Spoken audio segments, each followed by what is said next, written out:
You get a notification on your phone saying that the internet will cease to exist in 7 days. You toss your gadget aside and continue watching TV. Suddenly, you see a breaking news notification pop up, and the news presenter repeats what you've just read in the message. The channel broadcasts live footage of people panicking in the streets and losing their minds. You look out of the window of your apartment and see people running around, carrying their phones and laptops. You go down and try to avoid the chaos by standing in an alleyway. Behind you, someone is mindlessly walking around muttering, "No more internet," over and over. You get a call from an unknown number telling you that you have to meet someone in an unknown location. You open the map on your phone and go there by car. From the outside, it seems to be an abandoned building, but from the inside, it's a high-tech facility with scientists in hazmat suits and lab coats. You've made it just in time for the briefing. A scientist with gray hair walks into the projector room and begins his presentation. He explains that these days there are more than 4 billion people using the internet, and there's no way to stop the World Wide Web from crashing. There are more than 74 zettabytes of data online now. A zettabyte is 1 trillion gigabytes, which is a lot of zeros. A Word document for a gigabyte of data has around 65,000 pages. So for 74 trillion gigabytes, that's far too many zeros for me to say it in one breath. But it's around 4,810,000 times 1,021 pages. A sheet of A4 paper is 0.004 inches thick. For every gigabyte, we'll have 22 feet of stacked paper. Everyone zones out halfway through the lecture, but the lab coat people begin working immediately. You get assigned to help print out the internet. You take your place in the assembly line along with another 100 people. Day 1. It's your first day, and you're handling a printing press. The entire complex is filled with printers. People are constantly moving back and forth, bringing in paper from trucks. You start off by printing out everything related to health. Then you move on to other crucial documents. You don't have time to read anything. You also have to make sure that one document has around 8,000 words. You work from morning till evening, then the night shift takes over. You're only allowed a lunch break, a total of 20 minutes of stretching, and a visit to the bathroom. Everyone is working mechanically. The news program in the background shows countries all over the world doing their part of the work. At the opposite end of the facility, there are other teams. They download videos and audio files. After your shift is over, the night staff comes in. You clock out and head home. You realize that during this day, all the teams around the globe have covered no more than 1% of the information. Feeling demotivated, you look around. It's been prohibited to create new content unless it's extremely urgent.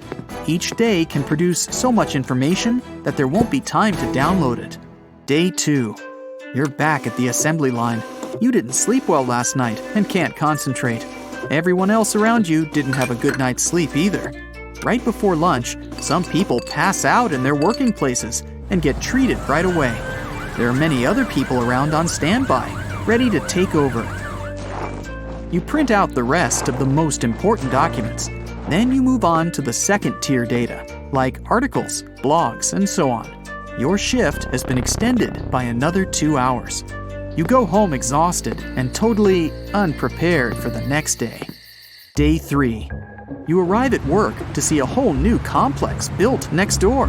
They've apparently built it overnight. You've been assigned to the new building. Your task is to print more articles on paper. Your shift has been expanded by another hour. You and everyone else are too tired to do anything and can barely keep your eyes open. Just a few days are left, but only 15% of the internet has been printed. They're setting up yet another building with even more printers. It's close to nighttime, and you're still working. Finally, the night crew comes in and takes over, but they don't let you leave. You've been told to stay in a community hall. This way, you can save time by not commuting to work. You're escorted to the hall you're going to share with 100 other people. You try to sleep, but you can't. You toss and turn, but your eyes remain wide open. Day 4. A bell wakes you up. It's time for a quick breakfast. One by one, people from the night shift head to their community halls. 20 minutes later, you're back at the assembly line. With a mere 3 days left, they're pushing you even more. You look outside and see that even more buildings have sprung out of nowhere. Trucks filled with paper are driving back and forth, causing traffic jams. An underground bunker has been constructed in the Sahara Desert. It stretches for miles and is large enough to store all the documents and records. The trucks carry a few tons of paper each. Then, planes transport this precious cargo to the Sahara Desert. More and more people can't handle it and start to fall asleep while standing up. The production slows down, and an emergency bell rings so that more people can take over. But there isn't enough personnel. Many people are improvising and multitasking. The entire system is out of control. If the production stops for even half an hour, tons of information won't be printed out. You head to the community hall to have some rest. You see more recruits arrive. There are thousands of people working at the facility now. Day 5. You head back to the assembly line and continue printing. But no one is in the mood.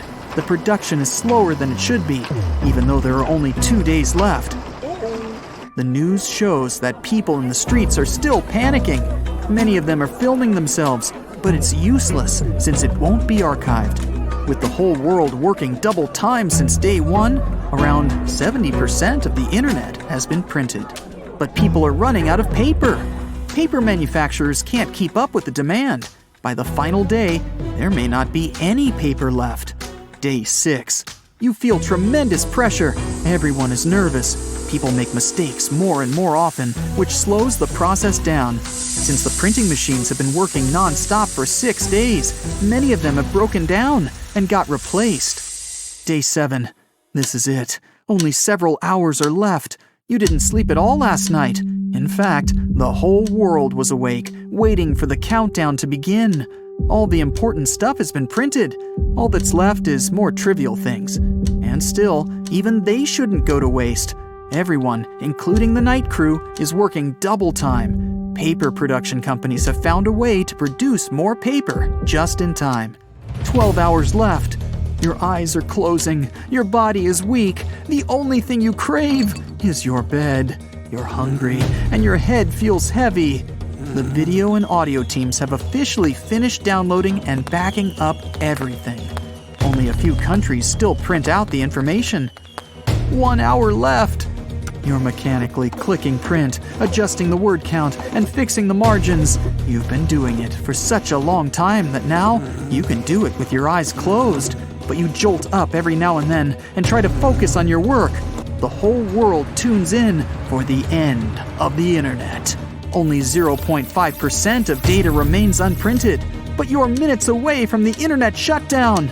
3, 2, 1, and the internet officially doesn't exist anymore. Instead of causing chaos all over the place, people just quietly stand in the streets. They seem to have accepted the situation. Phones are now only used for calling, texting, and doing some basic stuff. If anyone wants information, they go to libraries and bookstores. Within the first 7 days, the world's economy plummets. Companies have to find ways to work without the internet. The banking system has collapsed since everyone has withdrawn their money from their accounts. No more social media news and hashtags for possibly the most intense moment in history. You breathe out and go back home to the world's first day without the internet.